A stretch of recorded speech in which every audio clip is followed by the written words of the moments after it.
ভয় পায় না 4 রকমের মানুষ আছে। যেমন যে ব্যক্তি পঞ্চকামগুণে আসক্ত নয়, যে ব্যক্তি তার ধন সম্পত্তিতে আসক্ত নয়, অর্থাৎ পঞ্চকামগুণ ধন সম্পত্তিতে যে ব্যক্তি তৃষ্ণা মুক্ত হতে পেরেছে, যে ব্যক্তি ওই সকল ধন সম্পত্তি পরিত্যাগ করে চলে যেতে সক্ষম, মনকে বুঝ দিতে সক্ষম। যেমন আমি বলি, আমি যখন রেঙ্গুন যাই, আপনারা জিজ্ঞেস করে দেখতে পারেন, আমি বলি, তারাও হয়তো অনেক সময় শুনছে, আমি তো মেহমান, রেঙ্গুন কেউ আমার কেউ, কিন্তু আমার কেউ আমি মনে করি না, আমি মেহমান।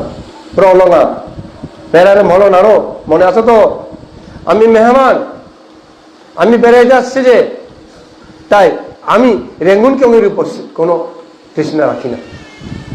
এগুলো আমি বানাইছি যে আমার মনে এখনো করি না, এটা আমার অতীতের পুণ্যফল হইতে পারে, আমার অতীতের পারমে হইতে পারে, আমি আমার কেউ থাকি সেটা আমার মনে করি না, আমি ছেড়ে যেতে পারবো, আমাকে আঁকড়ে ধরতে পারবে না।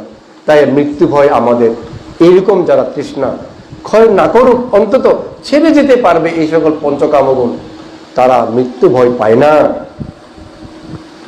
2, যারা নিজেরই শরীরের প্রতিও আসক্তিহীন, আমার শরীর বলে যারা আসক্ত নয়,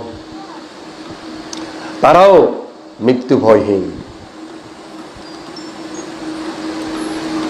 কারণ নিজের শরীর নিজস্ব সম্পত্তি না ধার সম্পত্তি?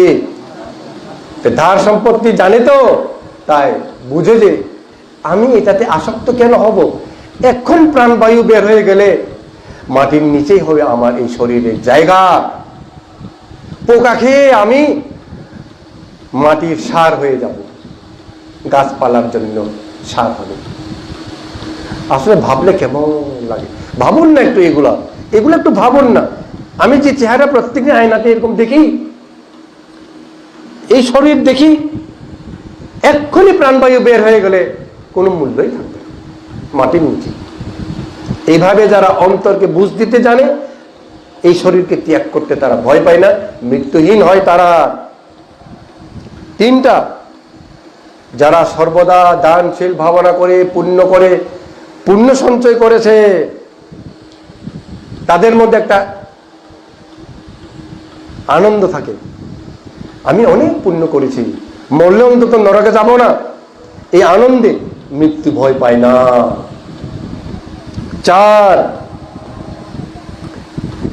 যারা নিজস্ব ধন উৎপন্ন করেছে এবং নিজস্ব ধনের উপর সম্যক দৃষ্টি উৎপন্ন হয়ে যারা সংশয়, বিচিকিৎসা ইত্যাদি দূর করেছে, মৃত্যু ভয় তাদের নাই। এই 4টা জিনিস একসাথে হওয়ার দরকার নাই, যে কোনো একটা জিনিস পেলে বাকি 3টাও আপনিই আপনার মধ্যে উৎপন্ন হবে। নির্বাণকামীগণ, ওই শেষ দিনে ভগবান বুদ্ধ আসলেন।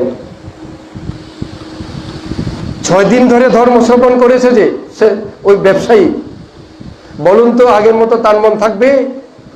তার মন অনেক উন্নত হয়ে গেছে, এখন তার মধ্যে প্রজ্ঞা উৎপন্ন হয়েছে, স্মৃতি প্রগাঢ় হয়েছে, শ্রদ্ধা তো আছেই এখন, এমনকি বীর্যও তার আছে, সংশয় কেটেছে তার তো অনেক সংশয় ছিল আগে, অনেক ভয় ভীতি ছিল, এখন নাই, এখন সে অনেক পুণ্য করেছে, আমি এখন মরলেও অন্তত স্বর্গে যাব, এই একটা তার মনের ভিতরে সৎ সাহস চলে আসছে।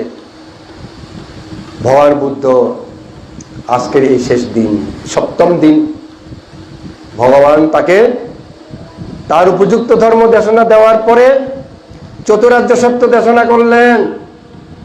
চতুরার্য সত্য ইহাই দুঃখ, 50 স্কন্ধ দুঃখ, সংসারটা দুঃখ, এভাবে ভগবান বুঝিয়ে দেশনা দিলেন।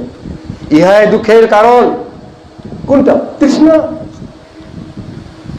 বুঝতে পারছে ব্যবসায়ী, আমি তৃষ্ণা নিয়ে আসছিলাম, 500টা শকট গাড়ি মালপত্র বিক্রি করে লাভ করব, এই তৃষ্ণার নেতৃত্বেই আমি এখানে আসছিলাম, এই তৃষ্ণার নেতৃত্বে এসে আমি অন্ধকারেই যাচ্ছিলাম, এখন স্মৃতি, প্রজ্ঞা, শ্রদ্ধা এগুলো উৎপন্ন হওয়াতে তৃষ্ণা আড়ালে চলে গেছে।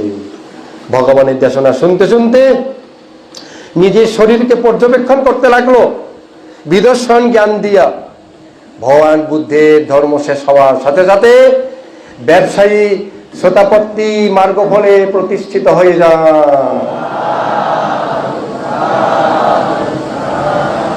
যিনি এসেছিলেন তৃষ্ণা নিয়া, এখন তিনি তৃষ্ণাহীন হলেন। যিনি এসেছিলেন ধার বস্তু নিয়া, এখন তিনি নিজস্ব সম্পত্তির মালিক হলেন। এখন তার মৃত্যু ভয় নাই। ভগবান বুদ্ধ ধর্মদান করে স্বয়ং খাওয়ার শেষে চলে গেলেন। ভগবান বুদ্ধকে এগিয়ে দিলেন। ভগবান বুদ্ধকে এগিয়ে দিয়ে ফিরে আসলেন। ফিরে এসে হঠাৎ তার মাথা ব্যথা হলো, শির ব্যথা, অসহ্য বেদনা। বলল, এই আমার জন্য বিছানা পাতো। বিছানা তৈরি করে দিল, বিছানায় শুইলেন। এমন ব্যথা, হয়তো আমি তুমি চিৎকার করতাম, কাতরাইতাম। এখন সে কাতরায় না, কারণ সে জানে ইহা আমার নয়। বেদনা আমার নাকি? বেদনাতে আমি আছি, বেদনাতে আমি নেই, বেদনা আমারও নয়। ইহা রূপ নামের একটা ধর্ম মাত্র। ইহাতেই তিনি স্মৃতি দিলেন, তাই তিনি বেদনাকে জয় করতে পারলেন। এই স্মৃতি সহকারেই তিনি শেষ নিঃশ্বাস ত্যাগ করলেন। তুষিত স্বর্গে উৎপন্ন হন। গায়ক গায়িকাগণ, এভাবেই আপনারা নিজস্ব সম্পত্তি তৈরি করুন, পর সম্পত্তিতে আসক্ত হবেন না। এই ব্যক্তির মতো নির্বাণমুখী হন। এই আশীর্বাদে শেষ করছি।